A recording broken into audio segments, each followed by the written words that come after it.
ஏன் இந்த பாவங்கள் ஜெகதீஸ்வரா, ஏன் இந்த கோலங்கள் பரமேஸ்வரா, ஏன் இந்த தடுமாற்றம் சர்வேஸ்வரா, ஏன் இந்த அவலங்கள் கங்காதரா.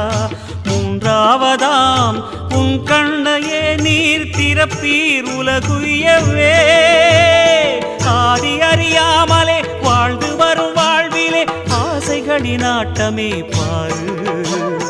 வாழ்க்கையில் சாவியும் ஆழியில் வீழ்ந்ததே, வழி என்பதென்ன இனி கூறு. கைலையில் தாண்டவம் ஆடியது போதுமே, பூமியில் நீ வந்து ஆடு, பூமியில் நீ வந்து